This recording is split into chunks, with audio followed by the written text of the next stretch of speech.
Hey everyone, welcome back. Today we're going to crack a cosmic code, one that completely rewrote how we see the entire universe. We're talking about Kepler's laws of planetary motion.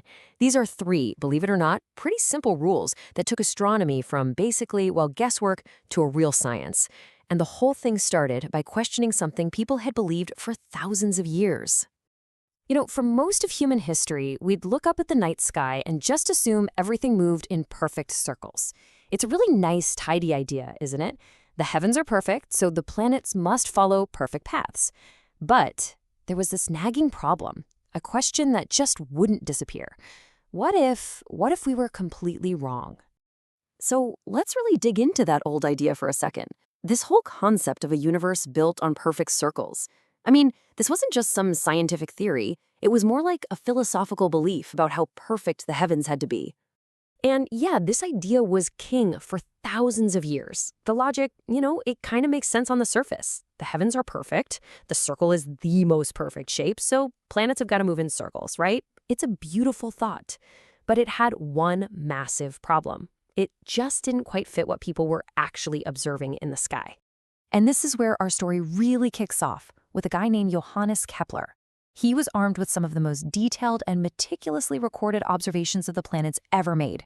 And he's the one who finally just broke with all that tradition and figured out the real rules for how planets move.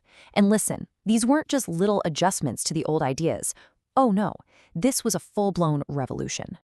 All right, and here's the first bombshell. Kepler's first law. It says planets don't move in circles at all. They move in something called an ellipse. And the sun, it isn't even in the center. It's off to the side, at one of two special points called a focus. Can you imagine?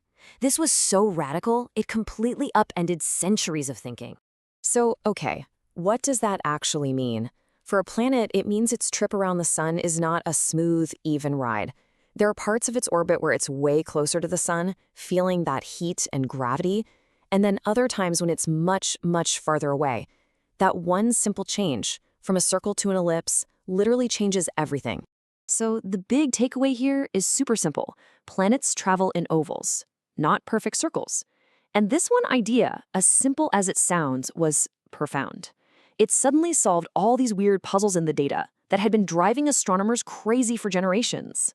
Okay, so if the path is an oval, you might be wondering, what about the planet's speed? Does it just cruise along at the same pace? Nope. And that brings us to Kepler's second law. Now, it might sound a little technical at first, but trust me, it reveals this really cool, simple rhythm to how a planet moves. So take a look at these two colored sections here. They look totally different, right? One is long and skinny, the other is short and wide. But here's the crazy part Kepler figured out.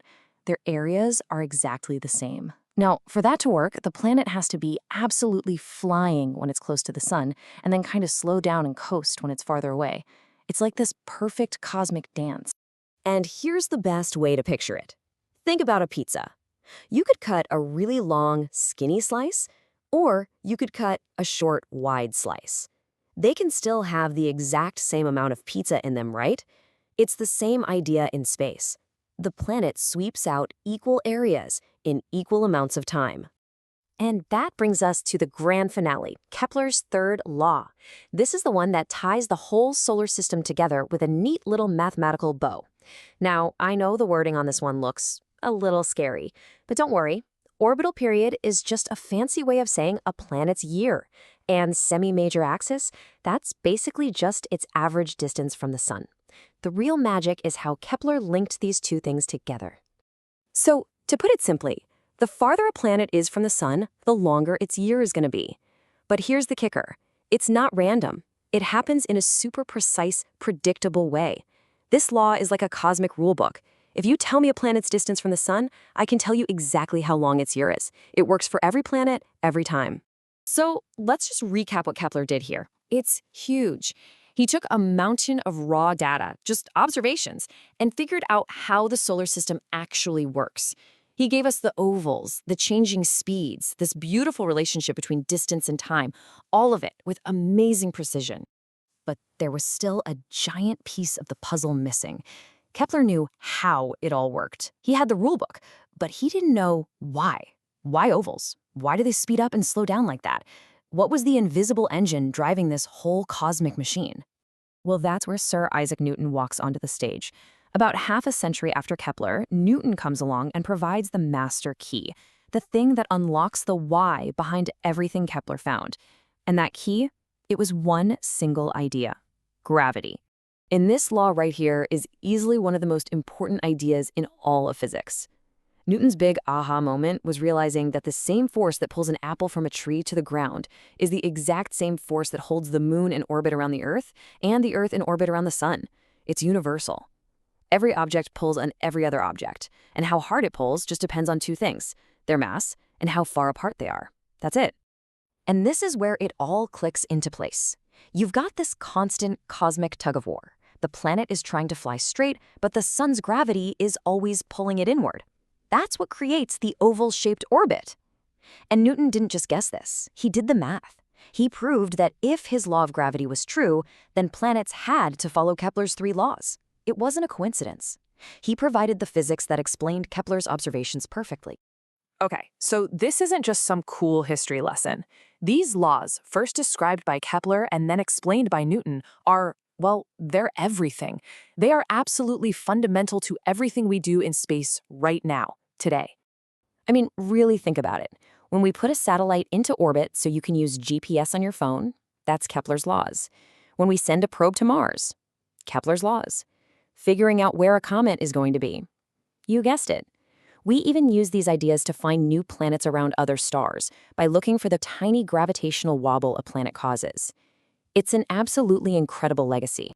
So really, these laws, figured out over 400 years ago, are not just dusty old ideas in a textbook. They are the living, breathing engine of what we call celestial mechanics. They're the foundation that all of our modern space exploration is built on. And that kind of leaves us with one last big question, doesn't it? Our whole view of the universe changed, going from simple circles to these elegant, complex ellipses. Kepler showed us how it all worked, and Newton explained why. So we have to wonder, what's the next big rule of the universe that's just waiting out there for us to discover? Thanks for joining me.